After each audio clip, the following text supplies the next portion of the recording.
Určite ste niekedy videli video ako... No, je trošku inside play. Ale ako? Proste random creator len tak vytvorí video, kde proste robí veci, čo dokážu ani samotný Dream. Proste tí, čo si myslia, že sú real, sú padli na hlavu. Toto je youtuber Doug Davis, zahraničný youtuber s 5,5 miliónmi odberateľmi, ktorý natáča so slávnymi tvorcami v jeho YouTube shortoch, napríklad ako Dream. Ale ako je možné, že v každom zo svojich videí vôbec Dreama a takýchto populárnych tvorcov zohnal a videá vydáva tak často a tiež tak dokonale?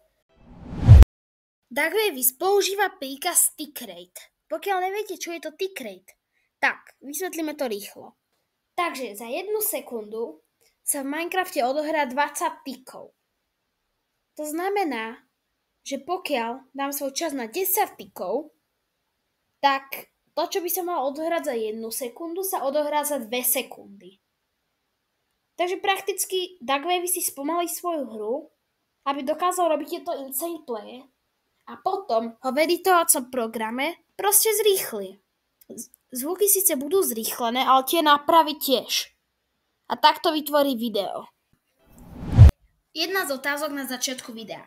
Ako je možné, že Doug Davis dokáže do svojho videa zohnať Dreama, Filzu a iných populárnych tvorcov? A ako je možné, že v jednom videi zohnal aj samotného Technoblada, ktorý bol už dávno mŕtvy? Odpoveď je jednoduchá. Proste herci. Ale ako je možné, že majú nick úplne rovnaký ako tvorci? Aj keď je to celkovo nemožné. Keď sa pokúsite si dať nick Dream, tak vám to neakceptuje. No, používajú špeciálny plugin. Takže, ako prvé si ujasníme, čo je to plugin. Plugin je upgrade na váš server, ktorý si môžete pridať. Takže na vašom hostingu si vlastne pridáte ten váš plugin. Ako som ja pridal do môjho hostingu WordEdit, aby som vám mohol spraviť WordEdit tutoriál. Doug Davis používa 3 základné pluginy. Ako prvé používa plugin Hypixel, ktorý je vyrobený na to, aby menil veci, aby vyzerali ako na Hypixeli. Takže napríklad tam pridá tých trading villagerov a tak. Pretože samozrejme na Hypixeli nemá operátora a nemôže si tam meniť takto veci. WordEdit. Samozrejme na stávanie tejto Bed Wars arény. A číslo 3 je Doug Davisov vlastný plugin. Vytvorený na to, aby všetko fungovalo trošku viacej ako na Hypixeli. Takže napríklad tam ide vrhať fireball, čo v normálnom Minecrafte nejde. Ide tam robiť pár ďalších vecí, budú tam kity, generátory a takéto veci. A keď tieto pluginy spojí Doug Davis dokopy, tak zostáva jediná vec. A to... A teraz si možno myslíte, ale veď veríte, nebude určite toľko vecí. Tak máte dosť veľký omyl. Ako pre Doug Davis tam není prakticky nič, pretože keď máš 5,5 milióna odberateľov, tak asi tam už nejakého toho strihača aj máš. A teraz, keď už je na normálnej rýchlosti, tak pokladanie blokov bude znieť divne, pretože to je logicky zrýchlené. Takže Doug Davis, presnejšieho editor, tam pridá tieto zvuky, ktoré nájde z internetu a potom už len dokončí video, uploadne ho a ide sa valať vo vani peňazí.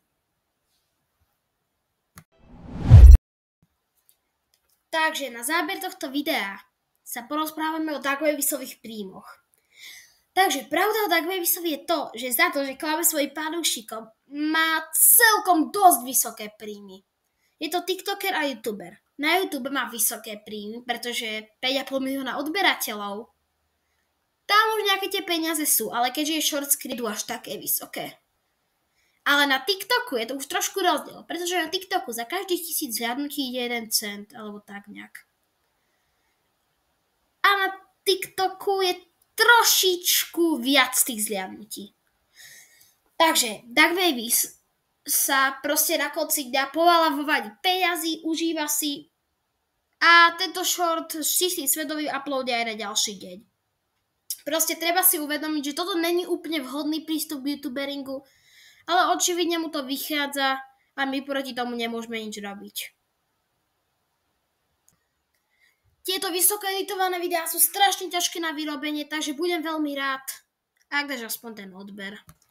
Ináč ďakujem, že si sa na video pozrel, daj odber a like, pokiaľ takéto videá bavia, pretože pravdepodobne, pokiaľ nedáš aspoň ten like, sa ti takéto video už nikdy v živote neukáže, takže budem strašne rád, ako dáš. Čau!